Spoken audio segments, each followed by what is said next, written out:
welcome.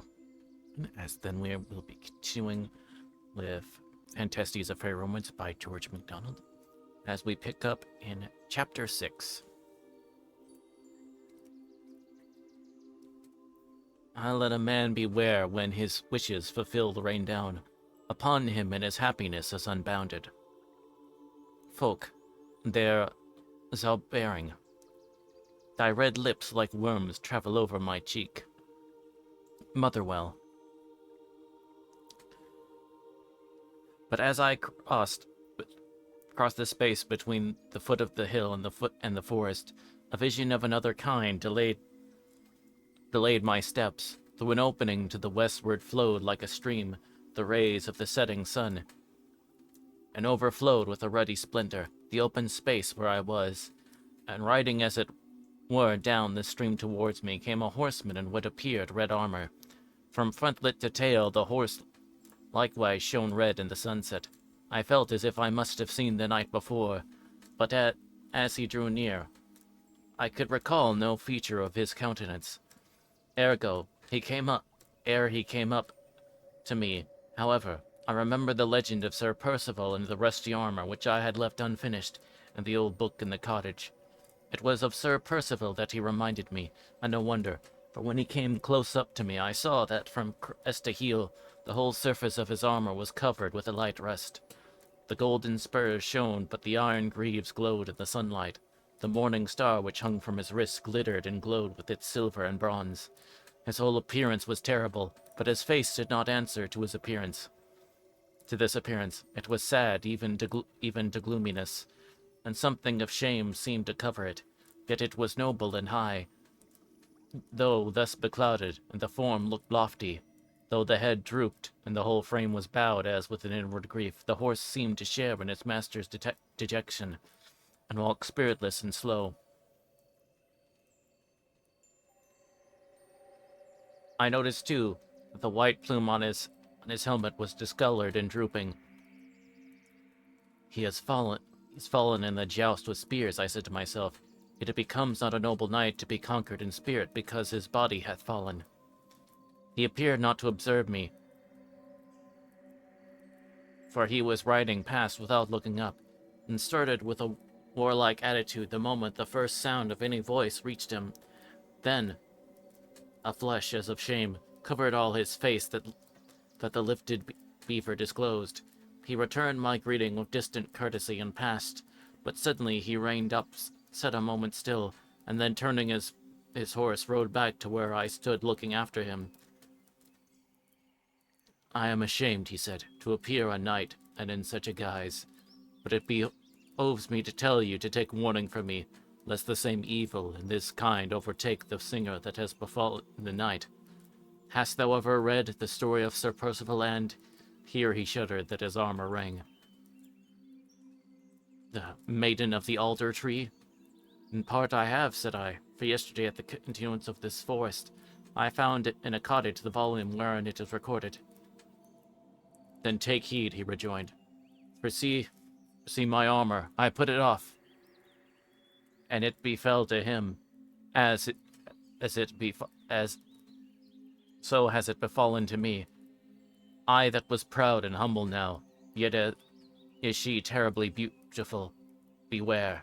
Never, he added, raising his head, shall this armor be furbished, but by the blows of knightly encounter, until the last speck has disappeared from every spot where the battle-axe and sword of evildoers or noble foes must fall.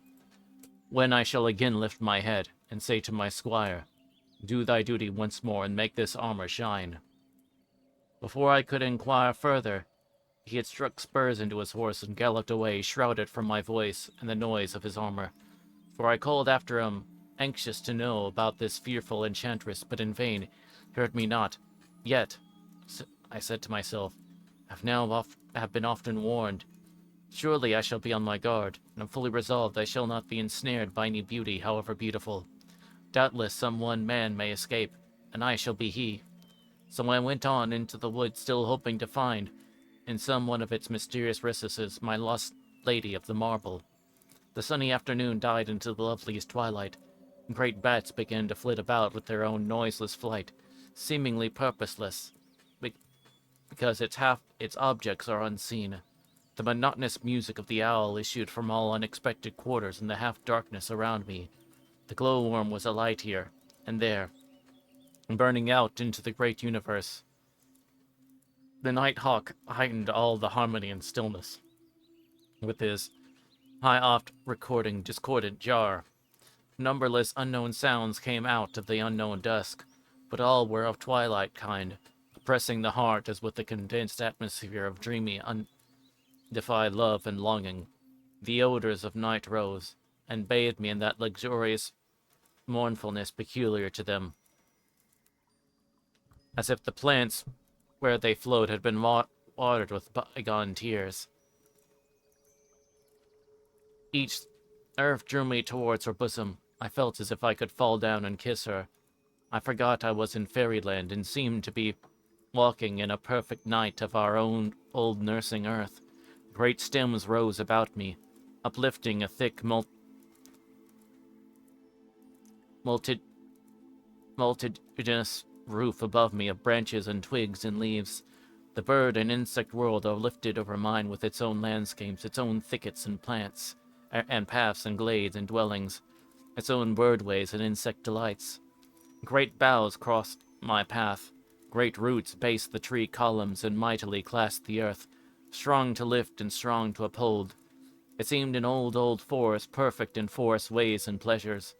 And when in the midst of this ecstasy I observed that under some close canopy of leaves by some giant stem, or in some mossy cave, or some leafy well, sat the lady of marble, whom my songs had called forth into the outer world, waiting, might it not be, to meet and thank her, deliver in a twilight which would veil her confusion. The whole night became one dream world of joy, the central form of which was everywhere present, although unbeheld. Then, remembering how my song seemed to have called her the marble, piercing through the pearly shroud of alabaster, why that I should not my voice reach her now, though the ebon night that enwraps her, my voice burst into song, so spontaneously that it seemed involuntary. Not a song but echoing in me vibrates all around, with a blind delight, till it breaks on thee, Queen of Night. Every tree overshadowing with gloom seems to cover thee, secret dark, love stilled. In a holy room, silence filled, let no moon creep up the heaven tonight.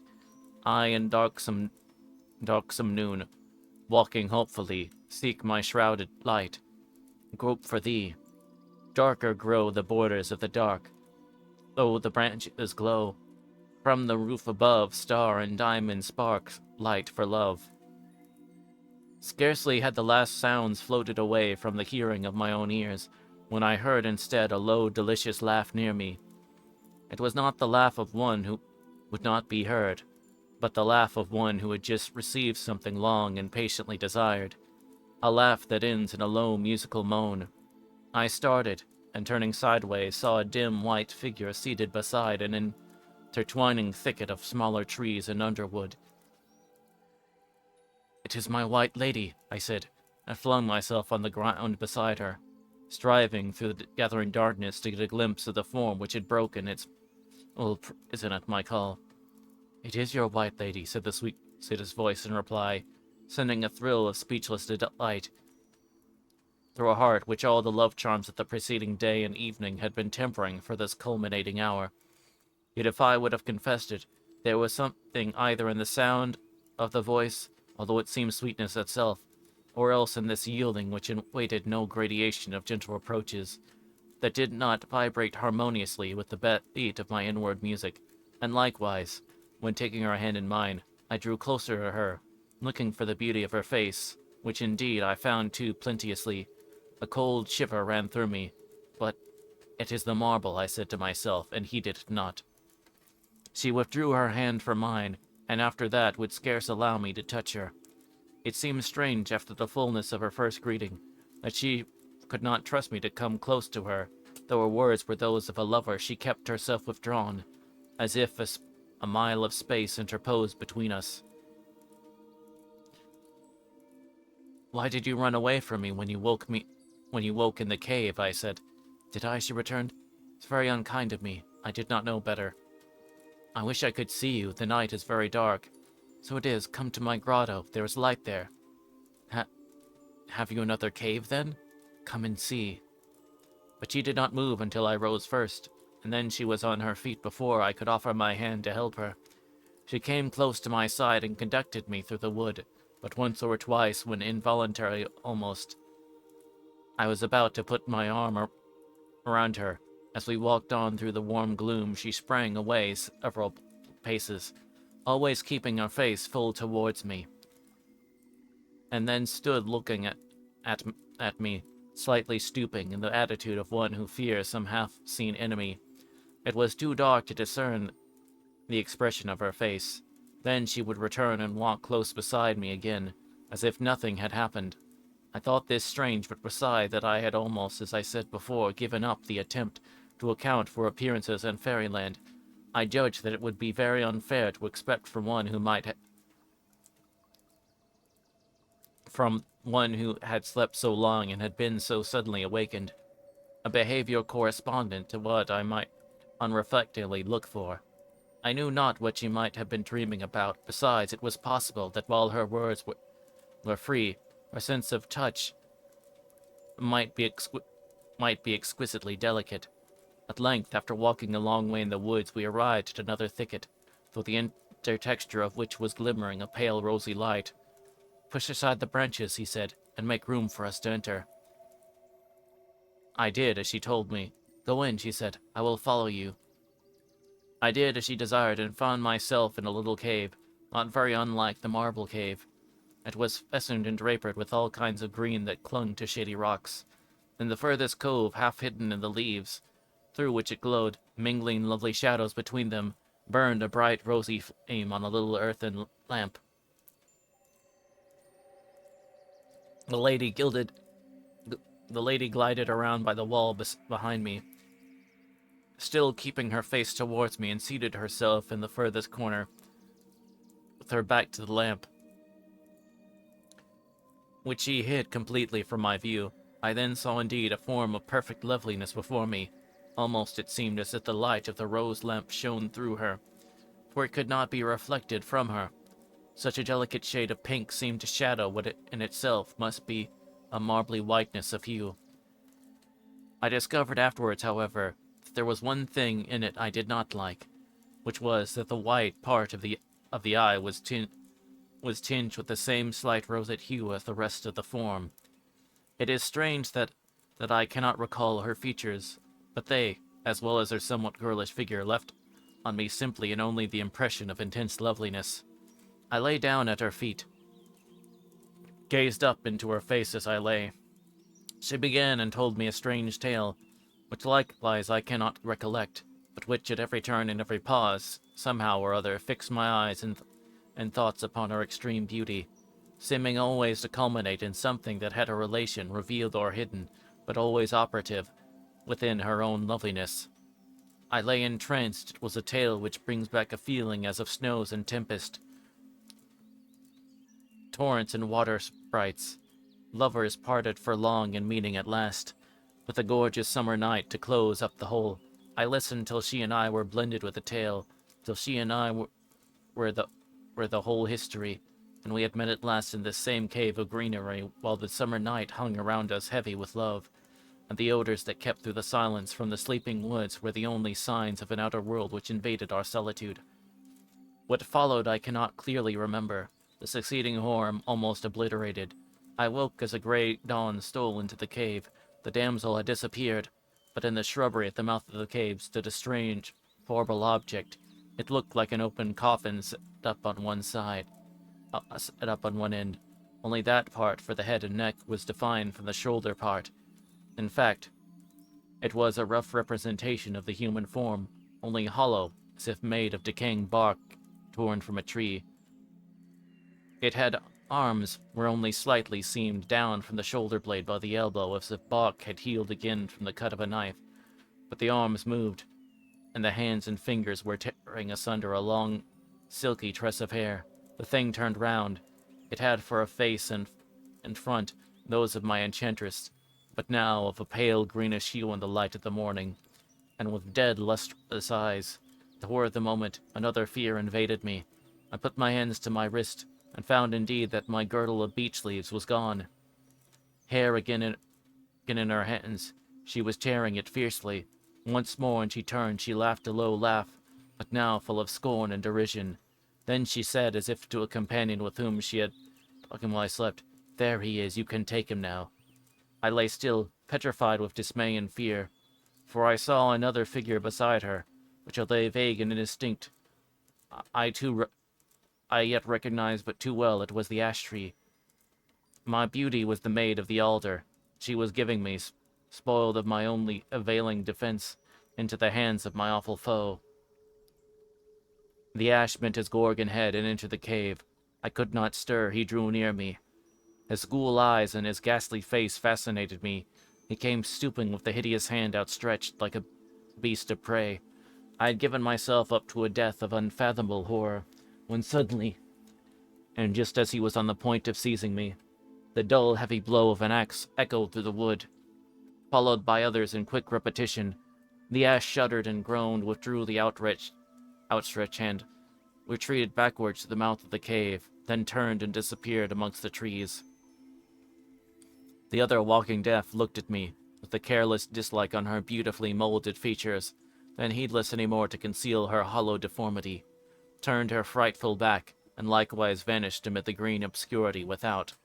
I lay and wept. The maid of the alder tree had befooled me, nearly slain me, in spite of all the warnings I had received from those who knew my danger.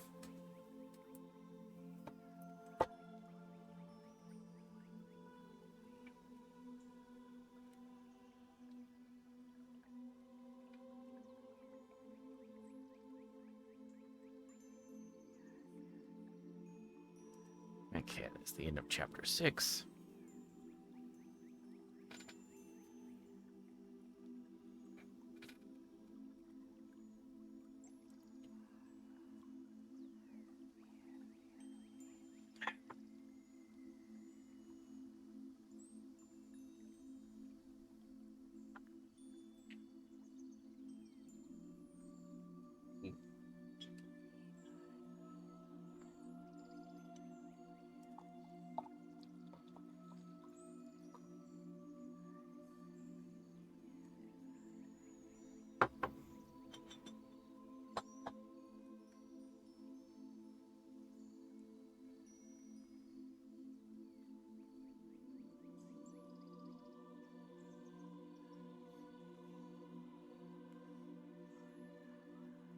Okay.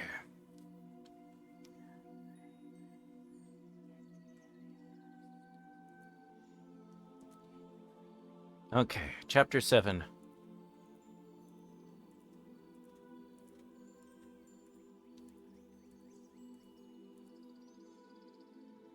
Phaeton, my friend, Sir Andrew says, a little I am hurt, but yet not slain.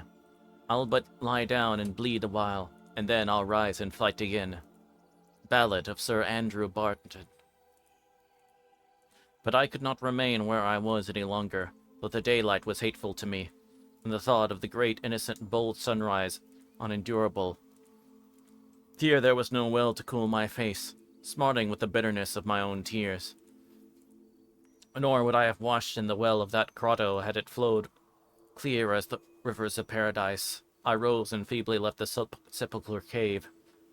I took my way, I knew not whither, but still towards the sunrise.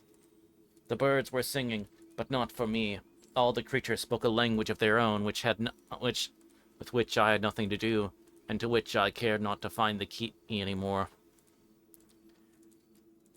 I whistled listlessly along. What distressed me most, more even than my own folly, was the perplexing question: how can beauty and ugliness dwell so near? Even with her altered complexion and her face of dislike, disenchanted of the belief that clung around her, known for a living, walking sepulchre, faithless, deluding traitress. I felt, notwithstanding all this, that she was beautiful. Upon this I pondered with undiminished perplexity, but though not without some gain. Then I began to make surmises of the mode of my deliverance. and concluded that some hero, wandering in search of adventure, had heard how the forest was infested, knowing it was useless to attack the evil thing in person, had assailed with his battle axe the body in which he dwelt, and on which he was dependent for his power of mischief in the wood. Very likely, I thought, the repentant knight who warned me of the evil which had befallen me was busy retrieving his lost honor, while I was sinking into the same sorrow with himself, and hearing of the dangerous and mysterious being, arrived at his tree in time to save me from being dragged to its roots, and buried like carrion to nourish him for yet deeper insatiableness. I found afterwards that my conjecture was correct. I wondered how he had fared when his blows recalled the ash himself, and that too I learned afterwards.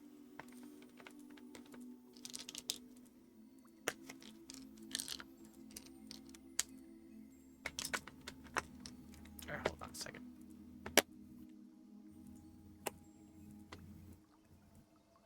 Forgot to take pills. Hold on.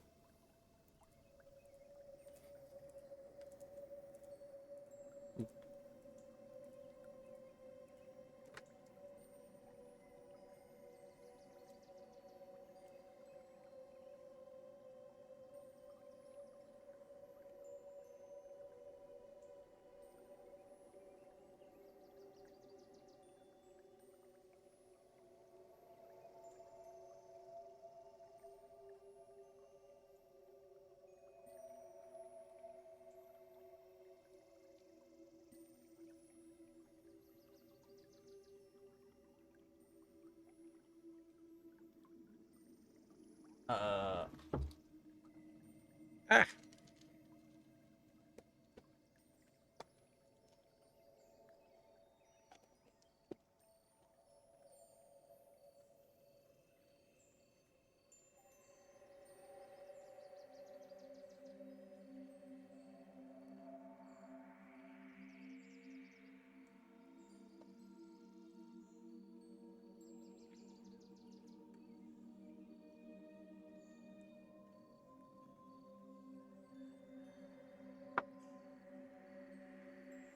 Okay, so with that,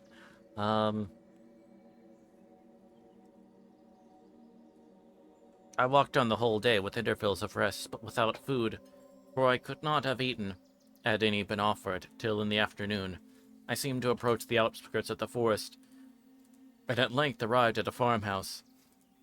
An unspeakable joy rose in my heart at beholding an abode of human beings once more, and I hastened up to the door and knocked. A kind-looking matronly woman, still handsome, made her appearance, who, as soon as she saw me, said kindly, "A poor boy, you've come from the wood. Were you in it last night?" I should have ill endured, but the day before, to be called boy. Now the motherly kindness of the word went to my heart. Like a boy indeed, I burst into tears. She soothed me right gently, led me into her room, and made me lie down on a settle, while she to find me some refreshment. She soon returned with food, but I could not eat. She almost compelled me to swallow some wine. When I revived sufficiently to be able to answer some of her questions, I told her the whole story. "It is just as I feared," she said. "You are now for the night beyond the reach of any of these dreadful creatures. It's no wonder they could delude a child like you, but I must beg you, when my husband comes in, not to say a word about these things, for he thinks of me half crazy for believing anything of the sort, but I must believe my senses, as he cannot believe beyond his, which give him no intimations of this kind. I think he could spend the whole of Midsummer Eve in the wood, and hardly back with the report that he saw nothing worse than himself. Indeed, good man, he would hardly find anything himself if he had 7 or more senses given him. But tell me how it is that she could be so beautiful without any heart at all, without any place even for a heart to live." "I cannot quite tell," she said, "but I'm sure she would not look so beautiful if she did not take means to make herself look more beautiful than she is. And then, you know, you began by being in love with her, before you saw her beauty, mistaking her for the Lady of the Marble. Another kind altogether, I should think. But the chief thing that makes her beautiful is this, that although she loves no man, she loves the love of any man. When she finds one in her power, her desire to bewitch him and gain his love, not for the sake of his love either, but that she may be conscious anew of her own beauty, through the admiration he manifests, makes her very lovely, with a self-destructive beauty, though, for it is that which is constantly wearing her away within, at last, till the decay will reach her face, and her whole front, where all the lovely mask of nothing will fall to pieces, and she be vanished forever. So a wise man, whom she met in the wood some years ago, and who, I think, for all his wisdom, fared no better than you, told me, when like you he spent the next night there, and recounted to me his adventures.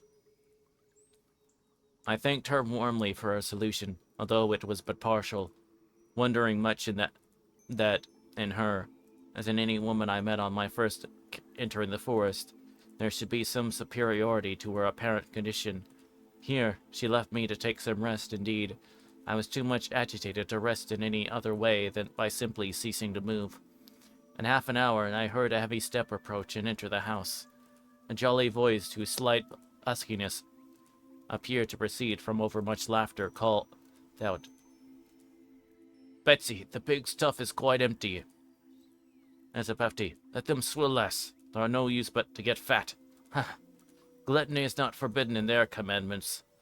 The very voice, kind and jovial, seemed to disrobe the room with the strange look which all new places wear, the disenchantment and out of the realm of the ideal into that of the actual. It began to look as if I had known every corner of it for 20 years, and when soon the dame came and fetched me to partake of their early supper, the grasp of his great hand and the harvest moon of his benevolent face, which was needed to light up the rotundity of the globe beneath, produced such a reaction in me that for a moment I could hardly believe that there was a fairyland, and that all I had passed through since I left home had not been the wandering dream of a diseased imagination, operating on a too mobile frame, but merely causing the indeed to travel. But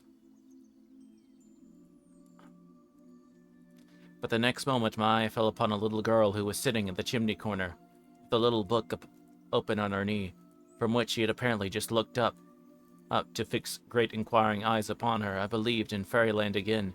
She went on with her reading. As soon as she saw that I observed her looking at me, I went near, and peeping over her shoulder, saw that she was reading the history of Graciosa in Personate.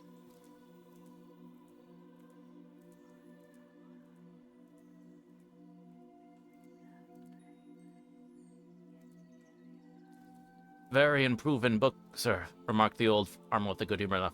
"We're in the very hottest corner of fairyland here. Stormy night last night, sir." "Yes, indeed," I rejoined. "It's not so with me. A lovelier night I never saw. Indeed, where was you last night?" "I spent it in the forest. I had lost my way. Perhaps you'll be able to convince my good woman that there is nothing very remarkable about the forest. Tell the truth, it bears but a bad name in these parts. I dare say you saw nothing worse than yourself there." "I hope I did," said my inward reply, but for an audible one, I contented myself saying, Why, I certainly did see appearances I could hardly account for. But that is nothing to be wondered at in an unknown wild forest, the uncertain light of the moon alone to go by."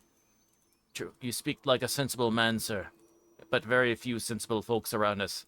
You would hardly credit it, but my wife believes every fairy tale that ever was written. Cannot account for it. She is the most sensible woman in everything else."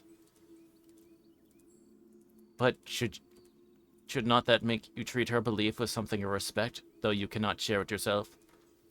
"Well, that is all very well in theory. When you come to live every day in the midst of absurdity, it's far less easy to behave respectfully to it. Why, my wife actually believes the story of the white cat. You know it, I dare say. Read all these tales when a child, and I know that one especially well." "But father," interposed the little girl in the chimney corner, "you know quite well that mother is descended from that very princess who was changed by the wicked fairy into a white cat. Mother has told you so many times, and you ought to believe everything she says." "Can easily believe that," rejoined with another fit of laughter. "At night, a mouse came gnawing and scratching beneath the floor. Now let us go to sleep. Your mother sprang out of bed, going as near as she could, mewed so infernally like a great cat that the noise ceased instantly. I believe the poor mouse died of fright, for we never heard it again. The son, an ill-looking youth, who had entered during the conversation, joined in his father's laugh, but his laugh was different from the old man's. It was polluted with a sneer.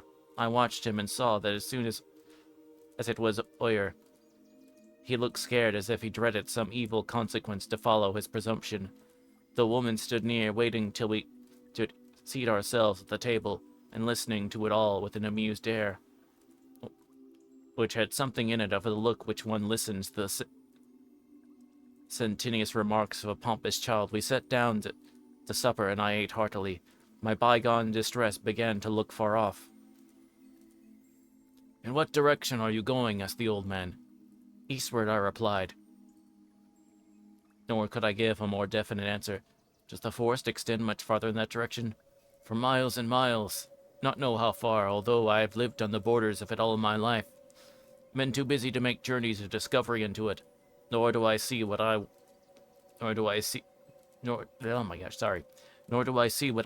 discover. It's only trees and trees till one is sick of them. By the way, if you follow the eastward track from here, you'll pass close to what the children say is the very house of the ogre that Hoppo my thumb visited, and ate his little daughters with the crowns of gold.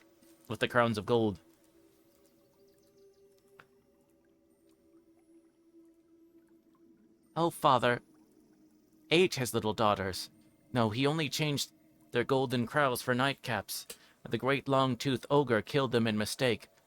But I do not think even he ate them, for you know they were his own little ogresses.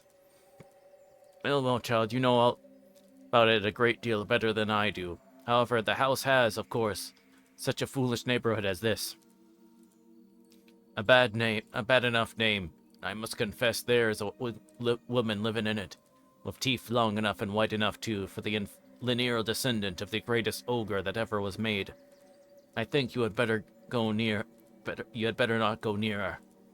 In such a talk as this, the night wore on. When supper was finished, which lasted some time, my hostess conducted me to my chamber. If you had not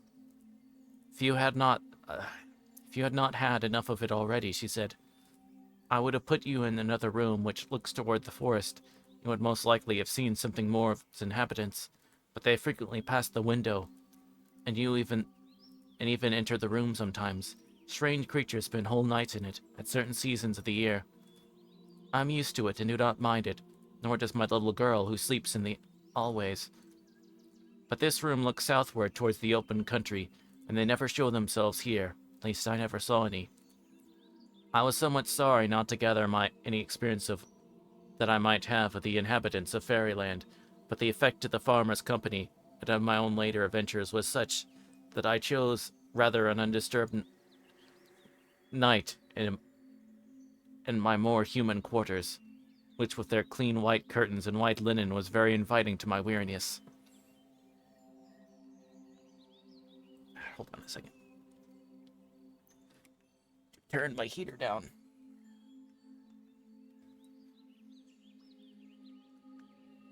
Or it gets too warm in here.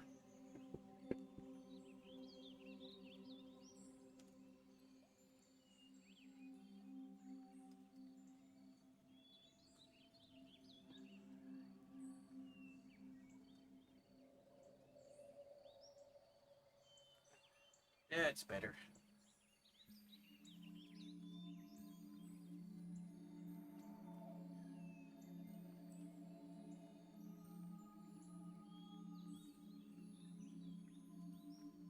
Okay.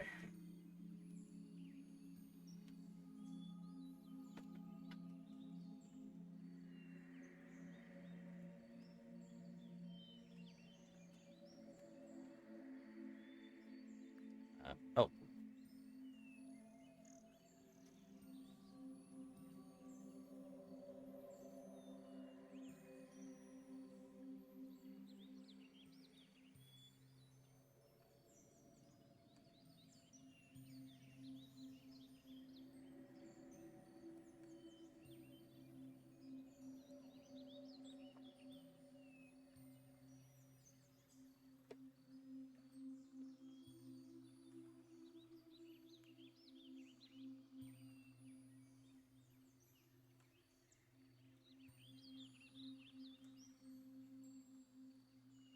We're good now.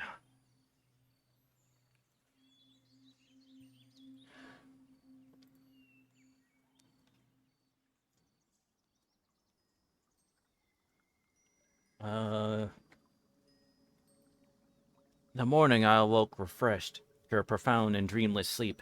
The sun was high when I looked out at the window, shining over a wide, undulating, cultivated country.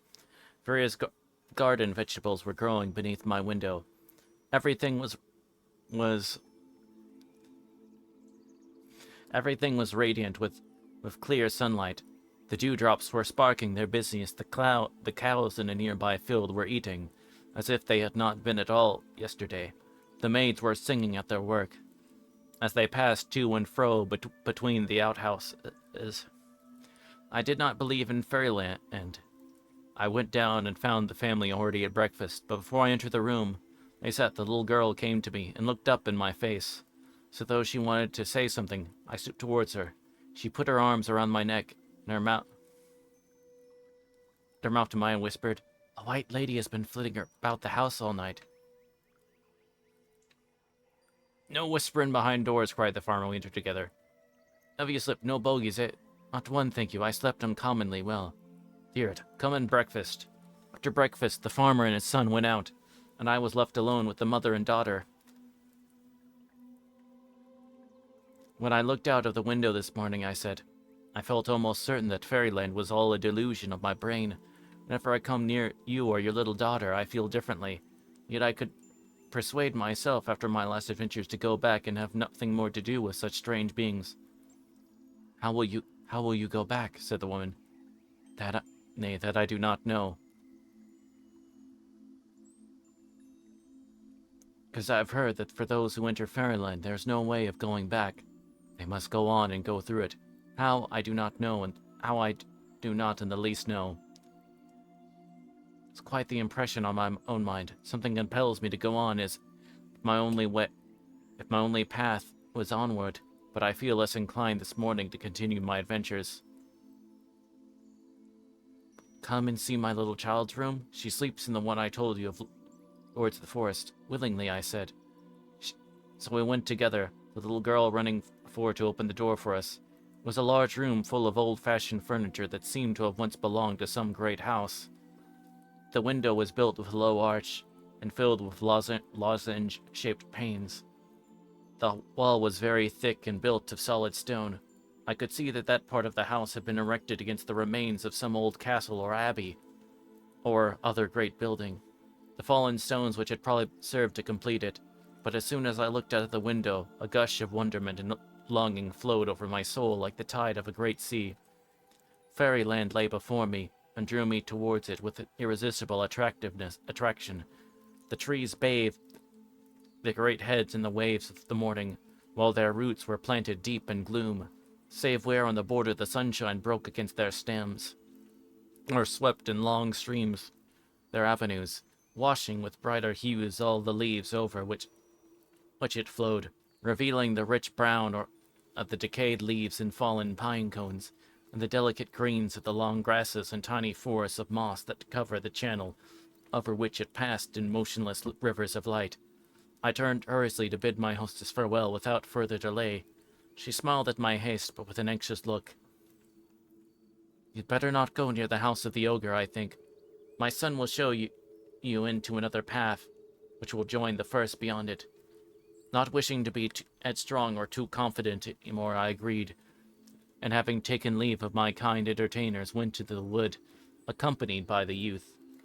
He scarcely spoke as it went along, but led me through the trees till we struck upon a path. He told me to follow it, and with a muttered good morning left me.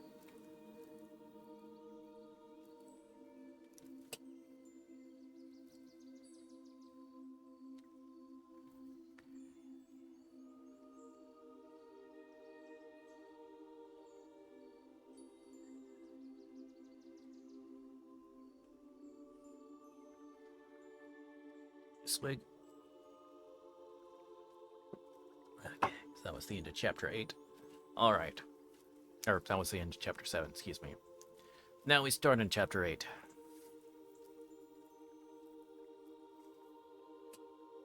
I am a part of the part which at first was the whole. Goeth. Mephistopheles in Faust. My spirit rose as I went deeper into the forest, but I could not regain my former elasticity of mind. I found cheerfulness to be like life itself, not to be created by any argument. Afterwards I learned that the best way to manage some kinds of pain-filled thoughts is to dare them to do their worst, to let them lie and gnaw at your heart till they are tired, and you find you still have a residue of life they cannot kill. So better and worse, I went on till I came to a little clearing in the forest. In the middle of their clearing stood a long, low hut built with one end against a single tall cypress, which rose like a spire to the building. A vague misgiving crossed my mind when I saw it, but I must needs go closer, and look through a half-open door near the opposite end from the cypress. Window I saw none. On peeping in and looking toward the further end, I saw a lamp burning with a dim reddish flame, and the head of a woman, bent downwards as if reading by its light. I could see nothing more for a few minutes. At length my eyes got used to the dimness of the place. I saw that the rue building near me was used for household purposes, but several rough utensils lay here and there. The bed stood in the corner. An irresistible attraction caused me to enter. The woman never raised her face, the upper part of which alone I could see distinctly. As soon as I stepped within the threshold, she began to read aloud, in a low and not altogether unpleasing voice, from an ancient little volume which she held open in one hand, and on the table upon which stood the lamp. What she read was something like this. So then, as darkness had no beginning, neither will it ever have an end. So then it is eternal. The negation of aught else is its affirmation. Where the light cannot come, there abideth the darkness. The light doth but hollow a mine out of the infinite expression of the darkness, and ever upon the steps of the light treadeth the darkness, yet springeth in fountains and wells amidst it, from the secret channels of its mighty sea. Truly man is but a passing flame, moving unquietly at the surrounding rest of night, without which he yet could not be, and whereof he is in part compounded. As I drew near, and she read on, she moved a little to turn a leaf of the dark old volume, and I saw that her face was sallow and slightly forbidding. Her head was high, and her black eyes were repressedly quiet. She took no notice of me. This end of the cottage, if cottage it could be called, were destitute of furniture, except the table with the lamp, and the chair on which the woman sat. In one corner was a door, apparently of a cupboard in the wall, which might lead to a room beyond. Still the irresistible desire which had made me enter the building urged me. I must open that door and see what is beyond it. I approached and laid my hand on the rude latch. Then the woman spoke, but without lifting her head at me. Better not open that door. This was uttered quite quietly. She went on with her reading, partly in silence, partly aloud, but both modes seemed equally intended for herself alone. The prohibition, however, only increased my desire to see, and as she took no further notice, I gently opened the door to its full width, and looked in. At first I saw nothing worthy of attention. It seemed a common closet, with shelves on each hand, on which stood various little accessories for the humble uses of a cottage. In one corner stood one or two brooms, in another a hatchet and other common tools, showing that it was in use every hour of the day for household purposes. But as I looked, I saw that there were no shelves at the back, and that an empty space went in further, its termination appearing to be a faintly glimmering wall or curtain. Somewhat less, however, than the width and height of the doorway where I stood, but as I continued looking for a few seconds towards this faintly luminous limit, my eyes came into true relation with their object. All at once, with such a shiver as when is suddenly conscious of the presence of another in a room where he has for hours considered himself alone, I saw that the seemingly luminous extremity was the sky, as of night beheld through the long perspective of a narrow dark passage, through what, or built of what, I could not tell. As I gazed, I clearly discerned 2 or 3 stars glimmering faintly in the distant blue. But suddenly, as if it had been running fast from a far distance for this very point, I turned the corner without abating its swiftness. A dark figure sped into and along the passage from the blue opening at the remote end. I started back and shuddered, but kept looking, for I could not help it. On and on it came with the speedy approach but delayed arrival, till at last, through the many gradations of its approach, it seemed to come within the sphere of myself, and rushed to me, and pressed me into the cottage. All I could tell of its appearance was what it seemed to be a dark human figure. Its motion was entirely noiseless, and might be called a gliding were it not that it appeared that of a runner with ghostly feet. I moved back yet a little to let him pass me, and looked around after him instantly. I could not see him. "Where is he?" I said in some alarm to the woman, who still sat reading. "There, on the floor behind you," she said, pointing with her arm half outstretched, but not lifting her eyes. I turned and looked, but saw nothing. Then, with a feeling that there was something behind me, I looked around over my shoulder, and there on the ground lay a black shadow, the size of a man.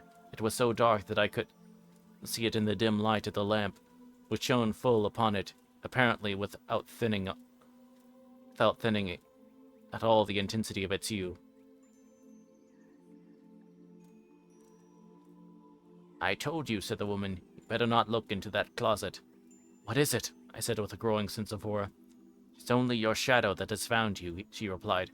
"Everybody's shadow is ranging up and down looking for him. I believe you call it by a different name in your world.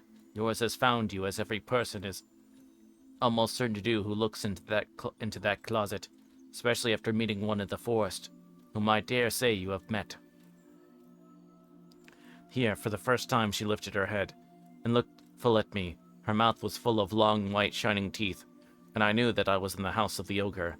I could not speak, but turned and left the house with the shadow at my heels. "And not a sort of valet to have," I said to myself bitterly, as I stepped into the sunshine and, looking over my shoulder, saw that it lay yet blacker in the full blaze of the sunlight. Indeed, only when I stood between it and the sun was the blackness at all diminished. I was so bewildered, stunned both by the event itself and its suddenness, that I could not at all realize to myself what it ought to have what it would be to have such a constant and strange attendance. With a dim conviction that my present dislike would soon grow to loathing, I took my dreary way through the wood.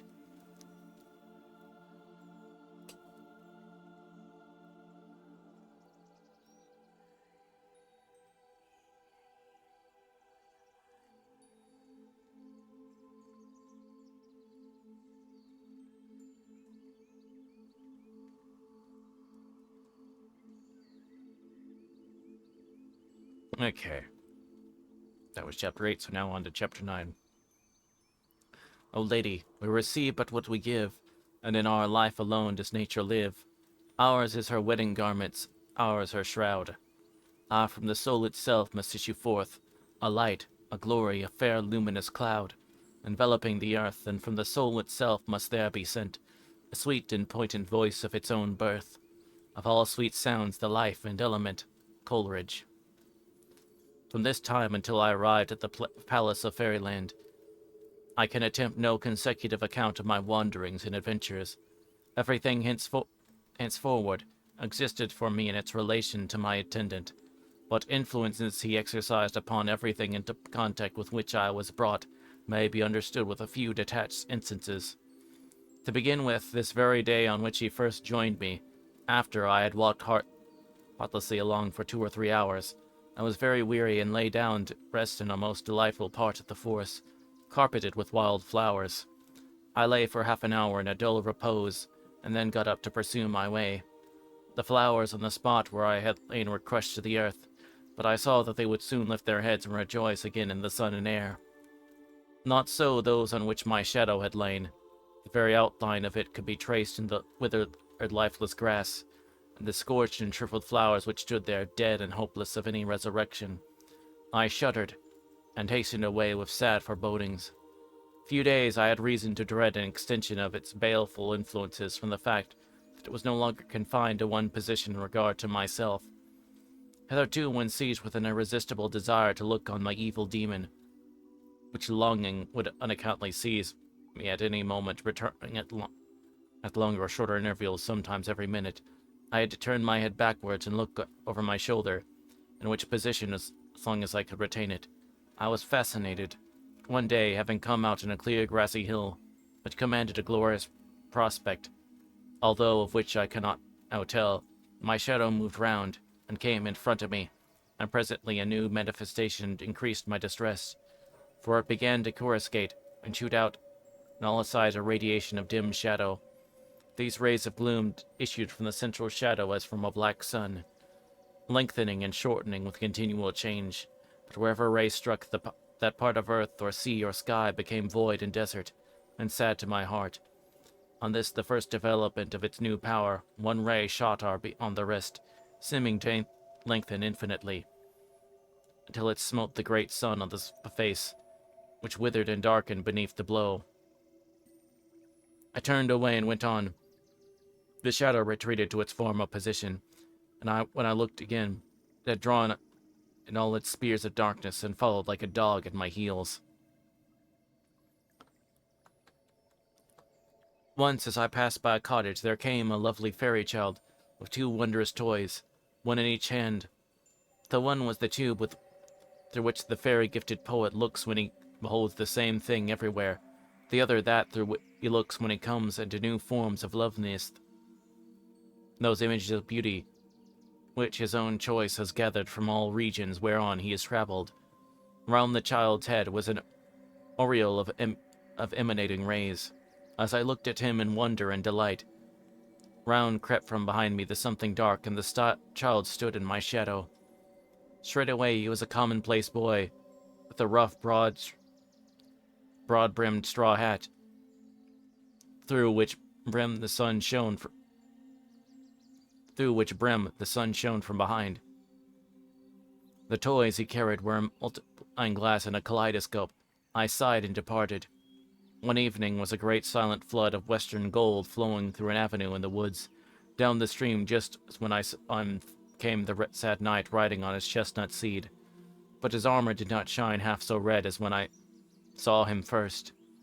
Many a blow of mighty swords and axe turned aside from the strength of his mail, and glancing down the surface, it swept from its path the fretted rust. The glorious steel had answered the kindly blows with the thanks of returning light. These streaks and spots made his armor look like the floor of a forest in the sunlight.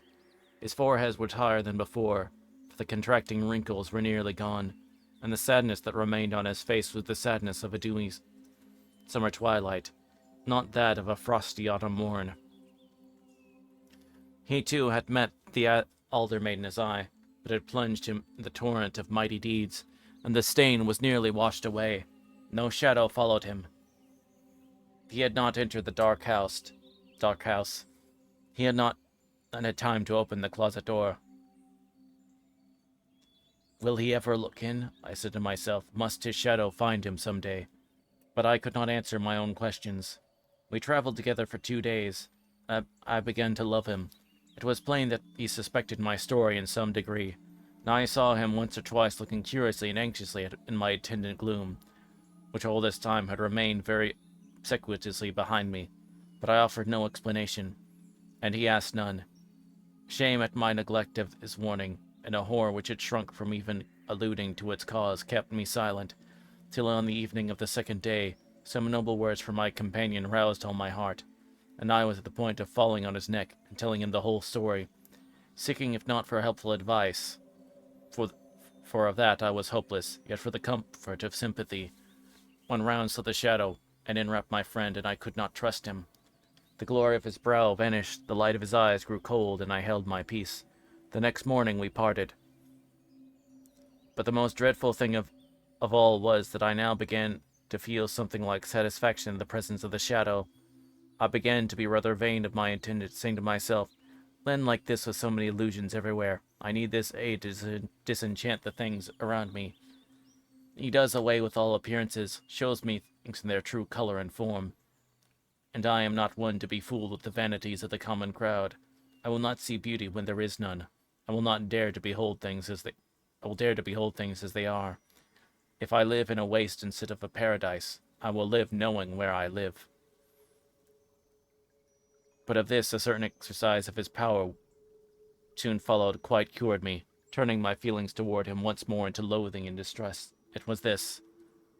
One bright noon, a little maiden joined me, coming through the wood in a direction at right angles to my path. She came along singing and dancing, happy as a child, though she seemed almost a woman. In her hands, now in one, now in another, she carried a small globe, bright and clear as the purest crystal. This seemed at once her plaything and her greatest treasure. At one moment you would have thought her utterly careless of it, another overwhelmed with anxiety for its safety. But I believe she was taking care of it all the time, perhaps not least when least occupied about it. She stopped by me with a smile and bade me good day with the sweetest voice. I felt a wonderful liking to the child, for she produced on me more the impression of a child, though my understanding told me differently. We talked a little, and then walked on together in the direction I had been pursuing. I asked her about the globe she carried, but giving no definite answer, I held out my hand to take it. She drew back and said, smiling almost invitingly the while, "You must not touch it."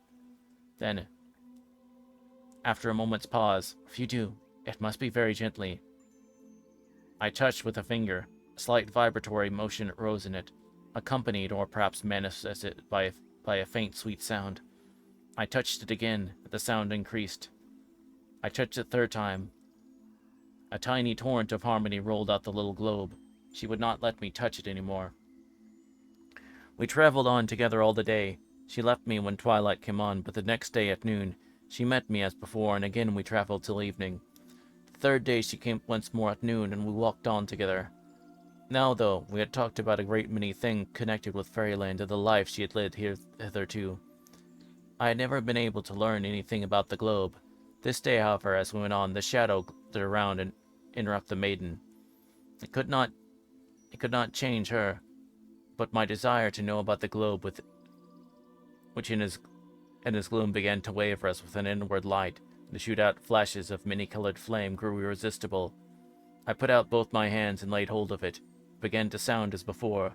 The sound rapidly increased till it grew a low tempest of harmony. The globe trembled and quivered and throbbed between my hands. I had not the heart to pull it away from the maiden, though I held it in spite of her attempts to take it away from me. Yes, I shame to say, in spite of her prayers and at last her tears. The music went on growing in intensity and complication of tones, and the globe vibrated and heaved, till at last it burst in our hands, and a black vapor broke upward from it, out of it, then turned as if blown sideways, and enveloped the maiden, hiding even the shadow in its blackness. She held fast the fragments, which I abandoned, and fled from me into the forest in the direction which he had come, wailing like a child and crying, "Broken my globe, my globe! My globe is broken, my globe is broken." I followed her, in hope of comforting her, but had not pursued her far, but before a certain cold gust of wind bowed the tree-tops above us, and swept through their stems around us. A great cloud overspread the day, and a fierce tempest came in, which I lost sight of her. It lays heavy on my heart to this hour. At night, ere I fall asleep, often whatever I may be thinking about, I suddenly hear a voice crying out, "You have broken my globe. My globe is broken. My globe." Here I will mention one more strange thing, but whether this peculiarity was owing to my shadow at all, I am not able to assure myself. I came to a village, the inhabitants of which could not at first sought to be distinguished from the dwellers in our land. They rather avoided than sought my company, although they were very pleasant when I addressed them. But at last I observed that whenever I came within a certain distance of any one of them, which distance, however, varied with different individuals, the whole appearance of the person began to change, and this change increased in degree as I approached. When I receded to the armor distance, the former appearance was restored. The nature of the change was grotesque, following no fixed rule. The nearest resemblance to that I know is the distortion produced in your countenance when you look at it as reflected in a concave or convex surface, say, either side of a bright spoon. Of this phenomena I became aware in rather a ludicrous way. My host's daughter was a very pleasant, pretty girl who made herself more agreeable to me than most those about me. For some days my companion shadow had been less obtrusive than usual, and such was the reaction of spirits occasionally by the simple mitigation of torment, that although I had cause enough besides to be gloomy, I felt light and comparatively happy.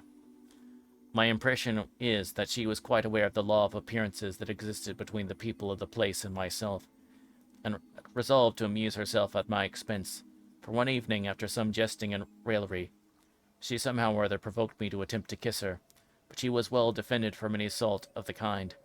Her countenance became of a sudden absurdly hideous. The pretty mouth was elongated and otherwise amplified sufficiently to allow of 6 simultaneous kisses. I stood back in bewildered dismay. She burst into the merriest fit of laughter, and ran from the room.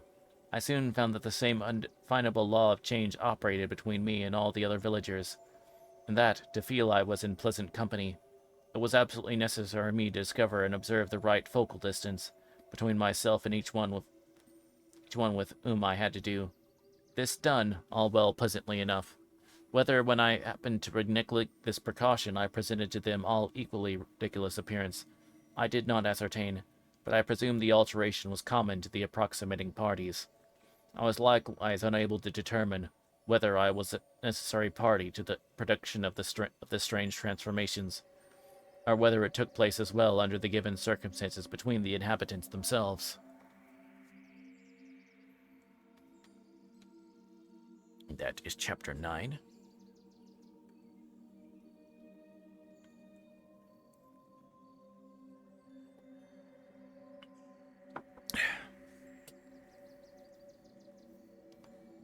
Chapter 10. From Eden's bowers the full-fed rivers flow, to guide the outcast to the land of woe.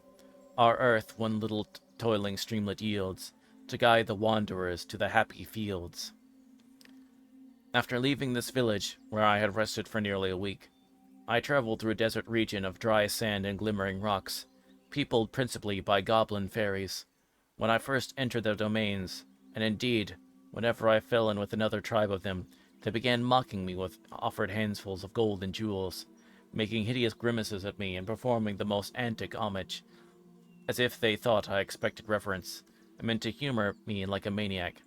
But ever, as soon as one cast his eyes on the shadow behind me, he made a wry face, partly of pity, partly of contempt, and looked ashamed, as if he had been caught doing something inhuman. Then, throwing down his handful of gold and ceasing all his grimaces, he stood aside to let me pass in peace, and made signs to his companions to do the like. I had no inclination to observe them much, for the shadow was in my heart as well as at my heels.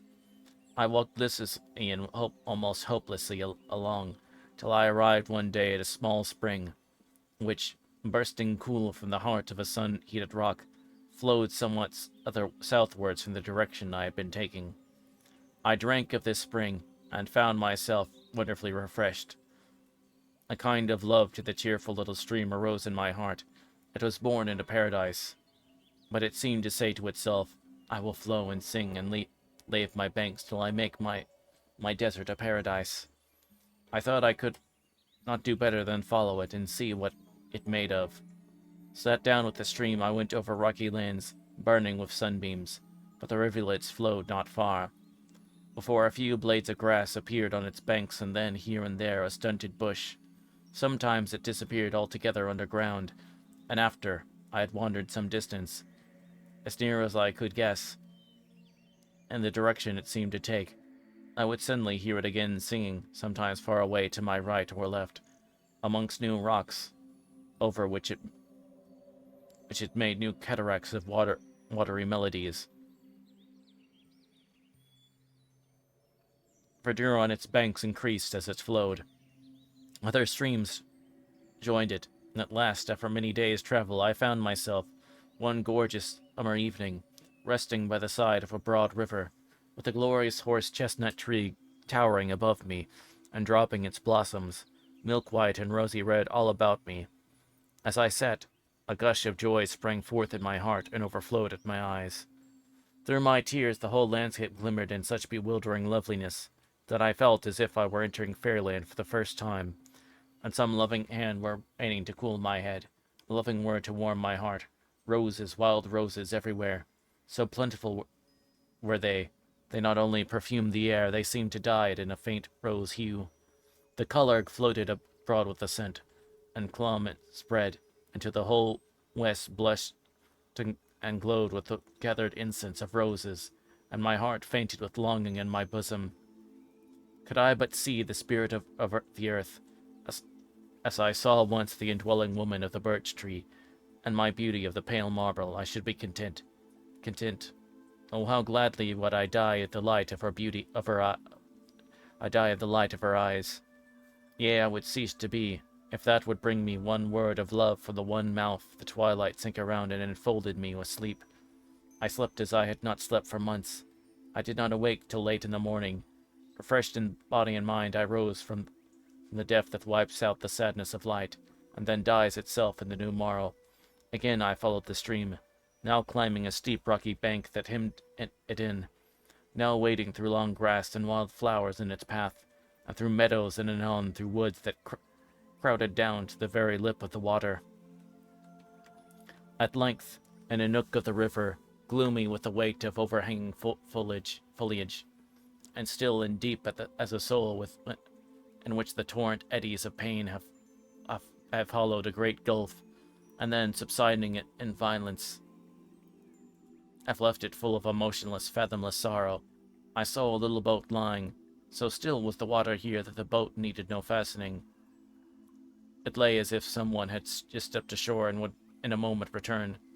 But as there were no signs of presence, no track through the thick bushes, and moreover, as I was in fairyland, where one does very much as he pleases, I forced my way to the brink, stepped onto the boat, and pushed, with the help of the tree branches, out into the stream, lay down in the bottom, and I let my boat and me float with the stream would carry us.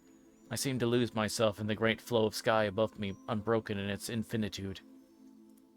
Except when now and then, coming near the shore at the bend in the river, a tree would sweep its mighty head silently above mine, and glide away back into the past, nevermore to flinch its shadow over me. I fell asleep in this cradle, in which Mother Nature was rocking her weary child, and while I slept, the sun slept not, but went round his arched way. When I awoke, he slept in the waters, and I went on in my silent path beneath a round silvery moon, and a pale moon looked up from the flower of the great blue cave that lay in the abysmal silence beneath. Why are all reflections lovelier than what we call the reality? Not so grand or so strong it may be, but always lovelier. Fair as is the gliding sloop on the shining sea, the wavering, trembling, unresting sail below it is fairer still. Yea, the reflecting ocean itself, reflected in the mirror, has a wondrousness about its waters that somehow vanishes when I turn towards itself. All mirrors are magic mirrors. The commonest room is a room in a poem when I turn to the glass. And this reminds me, while I write, of a strange story which I read in the fairy palace, of which I will try to make a feeble memorial in its place. In whatever way it may be accounted for, of one thing we may be sure, that this feeling is no cheat, for there is no cheating in nature, and simple, unsought feelings of the soul. There must be a truth involved in it, though we may be in part laid hold of the meaning. Even the memories of past pain are beautiful, and past delights, though beheld only through clefts in the grey clouds of sorrow, are lovely as fairyland. But now I have wandered into the deeper fairyland of the soul, while as yet I only float towards the fairy palace of fairyland. The moon, which is the lovelier memory, are reflects of the down-gone sun. The joyous day seen in the faint mirror of the brooding night had wrapped me away. I sat up in the boat. Gigantic forest trees were about me, through which, like a silver snake, twisted and twined the great river. The little waves, when I moved in the boat, heaved and fell with a plash as of molten silver, breaking the image of the moon into 1,000 morsels, fusing again into one, as the ripples of laughter die into the still face of joy. The sleeping woods, in undefined massiveness, the water that flowed in its sleep, and above all the enchantress moon, which had cast them all with her pale eye into the charmed slumber, sank into my soul, and I felt as if I had died in a dream, and should never more awake. For this I was greatly aroused by a glimmering of white, that through the trees on the left vaguely crossed my vision as I gazed upwards, but the trees again hid the object, and at the moment some strange melodious bird took up its song and sang, not an ordinary bird song with constant repetitions of the same melody, but what sounded like a continuous strain, in which one thought was expressed, deepening in intensity as it evolved in progress. It sounded like a welcome already overshadowed with the coming farewell, as in all sweetest music. A tinge of sadness was in every note, nor do we know how much of the pleasure ever of life we owe to the intermingled sorrows. Joy cannot unfold the deepest truths, although deepest truth must be the deepest joy. Cometh white-robed sorrow stooping and wan, and flingeth wide the door she may not enter. Almost we linger with sorrow for very love. As the song concluded, the stream bore my little boat with a gentle sweep round a bend of the river, and lo, on a broad lawn which rose from the water's edge, with a long great slope to a clear elevation for which the trees receded on all sides, stood a stately palace glimmering ghostly in the moonshine. It seemed to be built throughout of the whitest marble. There was no reflection of moonlight from the windows. There seemed to be none. So there was no cold glitter, only, as I said, a ghostly shimmer. Numberless shadows for the shine from column and balcony and tower. From everywhere galleries ran along the face of the buildings. Wings were extended in many directions.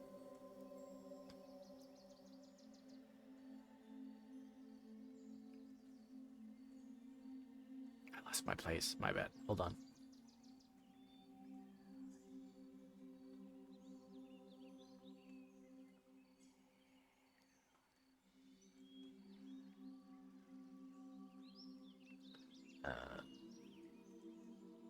Of course, I discovered all this from the river and the moonlight, but although I was there for many days, I did not succeed in mastering the inner topography of the building.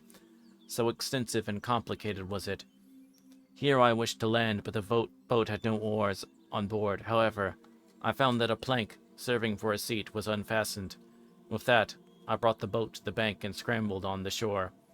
Deep, soft turf sank beneath my feet as I went to the ascent towards the palace. When I reached it, I saw that it stood on a great platform of marble with an ascent. By broad stairs of the same, all around it arrived at the platform. I found there was an extensive outlook over the forest, which, however, was rather veiled than revealed by the moonlight.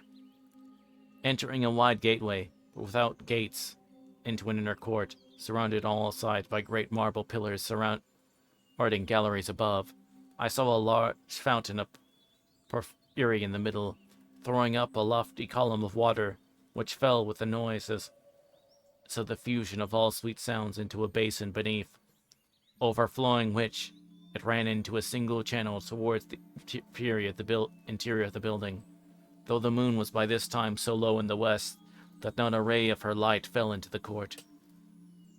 For the height of the surrounding buildings, yet was the court lighted by a second reflex from the sun of other lands. The top of the column of water, just as it spread to fall, caught the moonbeams, and like a great pale lamp, hung high in the night air, threw a memory of light, as it were, over the court below. This court was paved in diamonds of white and red marble, according to my custom since I entered Fairyland, of talking for a guide whenever I first found any direction. I followed the stream for the basins of the fountain. It led me to a great open door beneath the ascending steps of which it ran through a low arch and disappeared. Entering here, I found myself in a great hall, surrounded with white pillars, and paved with black and white. This I could see by the moonlight which, from the other side, streamed through open windows into the hall. Its height I could not distinctly see, As soon as I entered, I had the feeling so common to me in the woods that there were others there beside myself, though I could see none and heard no sound to indicate a presence. Since my visit to the Church of Darkness, my power of seeing the fairies of the higher orders had gradually diminished until it had almost ceased, but I could frequently believe in their presence while unable to see them. Still, although I had company, and doubtless of a safe kind, it seemed rather dreary to spend the night in an empty marble hall, however beautiful, especially as the moon was near the going down and would soon be dark. So I began the place where I entered, and walked around the hall looking for some door or passage that might lead me to a more hospitable chamber. As I walked, I was deliciously haunted with the feeling that behind someone or some innumerable pillars, one who loved me was waiting for me. Then I thought she was following me from pillar to pillar as I went along, but no arms came out of the faint moonlight, and no sigh assured me of her presence. At length I came to an open corridor, into which I turned notwithstanding that. In doing so, I left the light behind. Although this, I walked with outstretched hands, groping my way till arriving at another corridor which seemed to strike off at right angles to that in which I was. I saw at the end a faintly glimmering light, too pale even for moonshine, resembling rather a stray phosphorescence. However, where everything was white, a little light went a great way, so I walked on to the end. In a long corridor it was. When I came to the light, I found that it proceeded from what looked like silver letter upon a door of ebony. To my surprise, even in the home of wonder itself, the letters formed the words of the chamber of Sir Anotos. Although I had as yet no right to the honors of a knight, I ventured to conclude that the chamber was indeed intended for me, and opening the door without hesitation, I entered. Any doubt as whether I was in right doing so was soon dispelled, but to my dark eyes seemed a blaze of light burst upon me. A fire of large pieces of some sweet-scented wood, supported by dogs of silver, was burning on the hearth, and a bright lamp stood on the table in the midst of a plentiful meal, apparently awaiting my arrival. But what surprised me more than all was that the room was in every way a copy of my own room. The room whence the little stream from my basin had led me into fairyland. There was the very carpet of grass and moss and daisies which I had myself designed, the curtains of pale blue silk that fell like a cataract over the window, the old-fashioned bed with the chintz furniture on which I had slept from boyhood. Now I shall sleep, I said to myself. My shadow dares not come here. I sat down on the table and began to help myself to the good things before me with confidence. And now I found, as in many instances before, how true the fairy tales are, for I was waited on all the time of my meal by invisible hands. I had scarcely to do more than look towards anything I wanted, when it was brought to me just as if it had come to me of itself. My glass was always kept with the wine I had chosen, till I looked towards another bottle or decanter. When a fresh glass was substituted, another wine supplied. When I had eaten and drank more heartily and joyful than ever since I entered fairyland, the whole was removed by several attendants, of whom some were male and some female, as I thought I could distinguish from the way the dishes were lifted from the table, and the motion with which they were carried out of the room as soon as they were all taken away. I heard a sound as of the shutting of a door, and I knew that I was left alone. I sat long by the fire, meditating and wondering how it would all end, and when at length, wearied with thinking, I betook myself to my own bed, it was half with a hope that, when I awoke in the morning, I should awake not only in my own room, but in my own castle also, and I should walk out upon my own native soil and find that fairyland was after all only a vision of night. The sound of the falling waters of the fountain floated me into oblivion.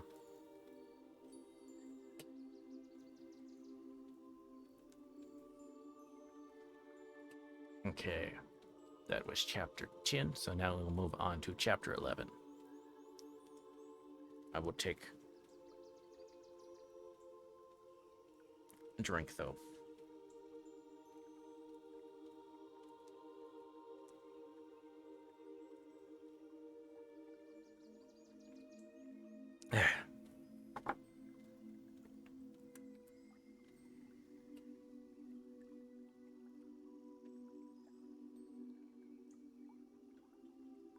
And refill my pot of tea, or my cup of tea.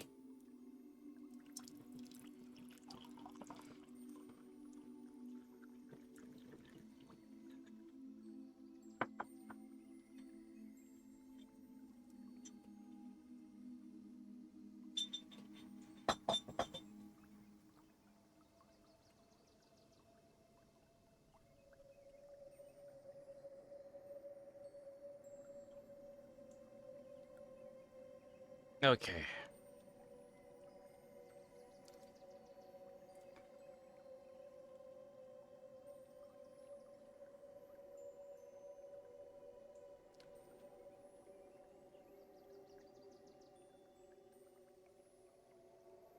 Okay, chapter 11. A wilderness of buildings sinking far and self-withdrawn into a wondrous depth, far sinking into splendor without end, fabric it seemed of diamond and of gold, with alabaster domes and silver spires, and blazing terrace upon terrace, high uplifted. Wordsworth. But when after a sleep, which altogether, although dreamless, yet left behind it a sense of past blessedness, I awoke in the full morning.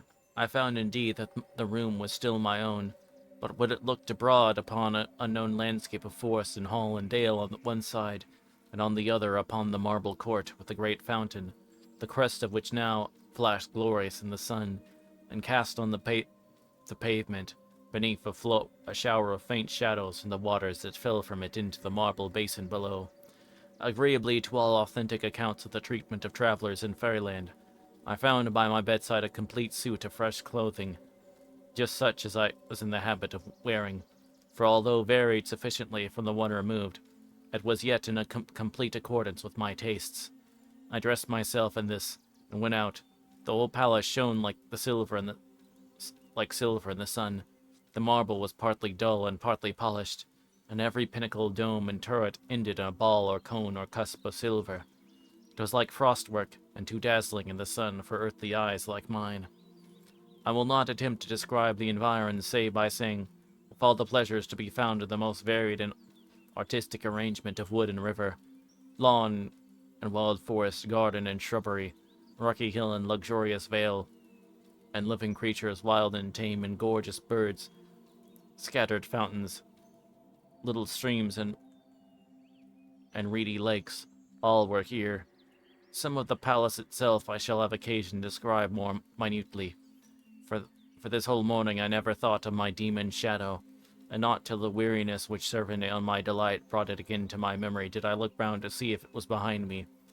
It was scarcely discernible, but its presence, however faintly revealed, set a pang to my heart, for the pain of which not all the beauties around me could compensate. It was followed, however, by the comforting reflection that, peradventure, I might here find the magic word of power to banish the demon and set me free. So I should no longer be a man beside myself. The Queen of Fairyland, though, thought I, must dwell here, and surely she will put forth her power to deliver me, and send me singing through the further gates of their country back to my own land. Shadow away of me, I said, which art not thee, but which present thyself to me as thee. Here I may find a shadow of light which will devour thee, the shadow of darkness. Here I may find a blessing which will fall on thee as a curse, and damn thee to the blackness where thou hast emerged unbidden. I said this, stretched at a length on the slope of the lawn above the river, and as hope arose with me, the sun came forth from a light fleecy cloud that swept across his face, and hill and dale, with a great river ending on through the still mysterious forest, flashed back his rays of a silver out of joy. All nature livened and glowed. The very earth grew warm beneath me as a magnificent dragonfly went past me like an arrow from a bow, and a whole concert of birds burst into choral song. The heat of the sun became too intense even for my passive support. I therefore rose and sought the shelter of one of the arcades, wandering along from one to another of these, whatever my heedless steps led me, and wondering everywhere at the simple magnificence of the building.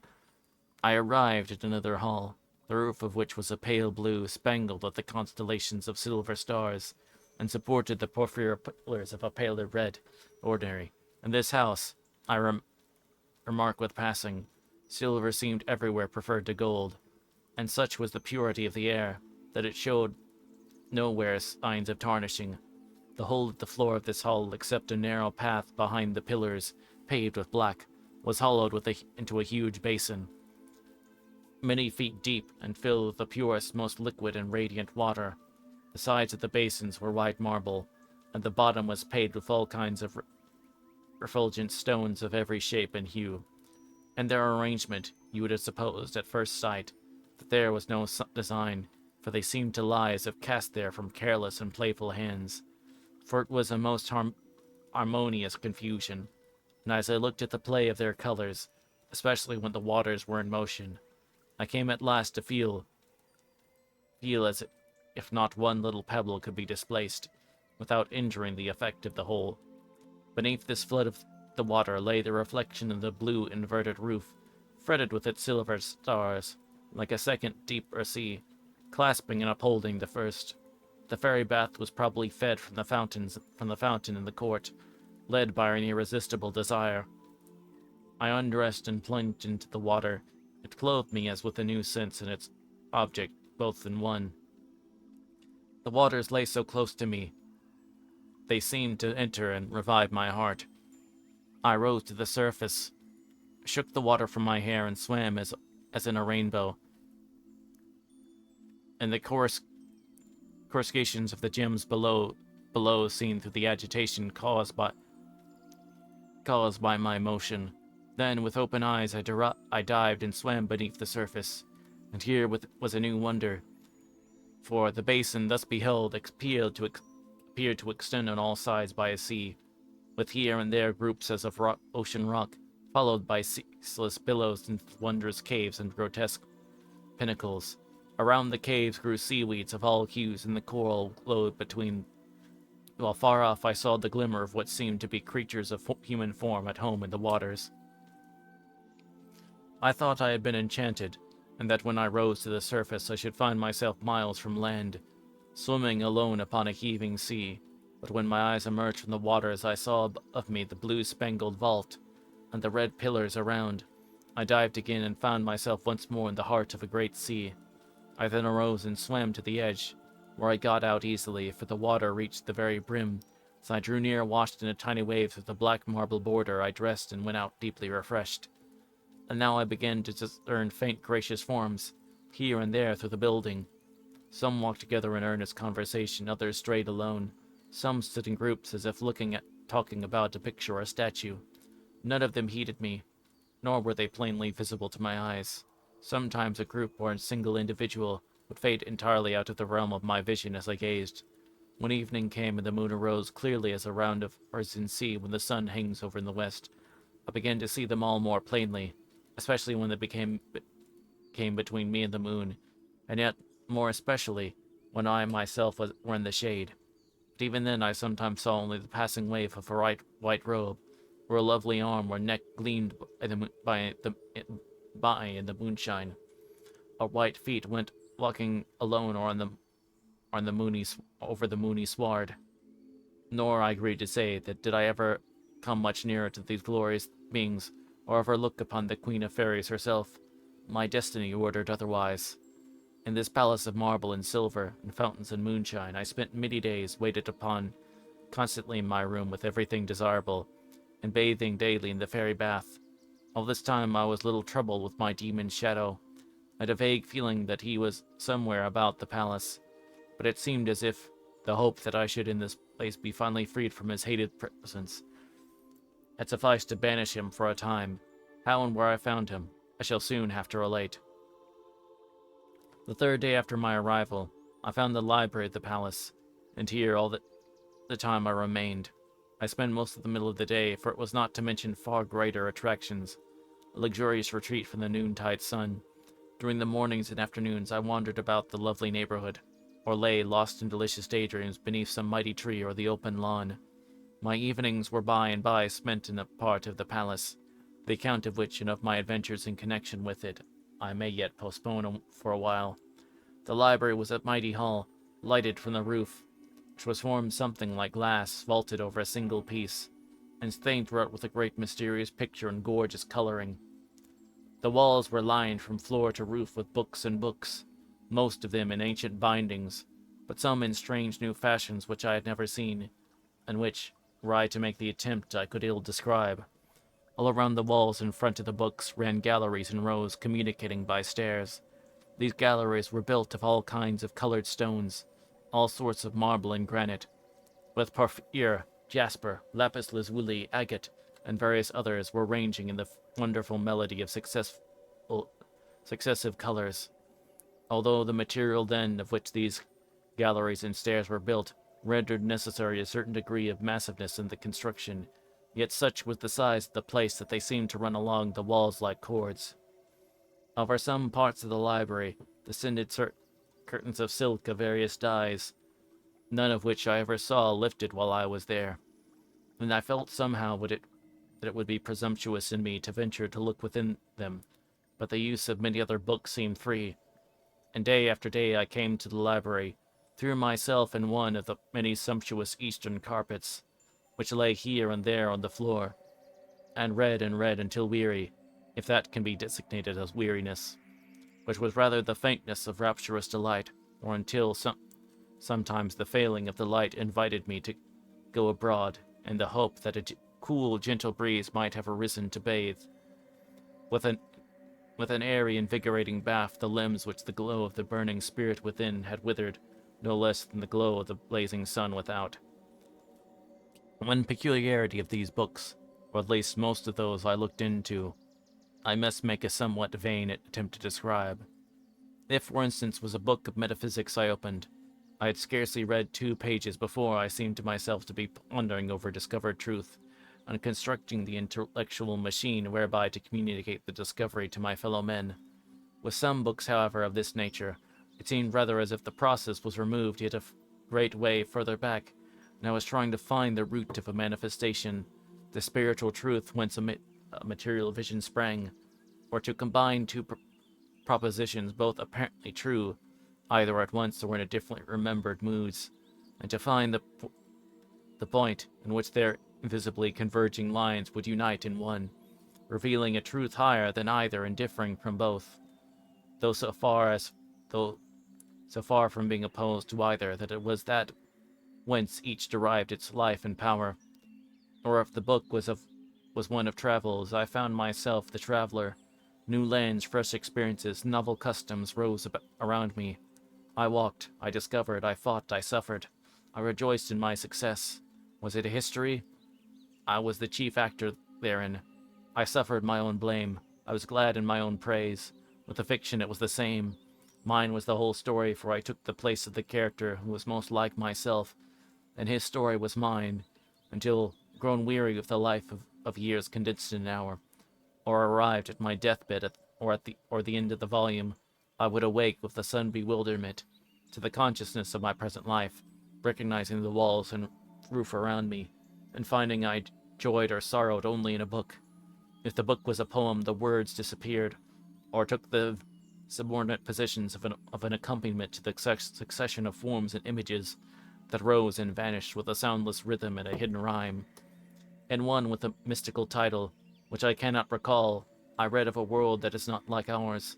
The wondrous account, in such a feeble, fragmentary way as it was possible to me, I would willingly impart. Whether or not it was all a poem, I cannot tell, but from the impulse I felt when I first contemplated writing it, to break into rhyme, to which impulse I shall give way if it comes upon me again. I think it must have been, partly at least, in verse.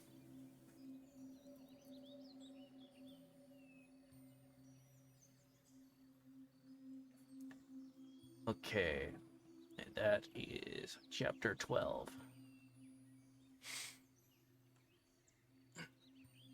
So, I think we're gonna call it for the reading there.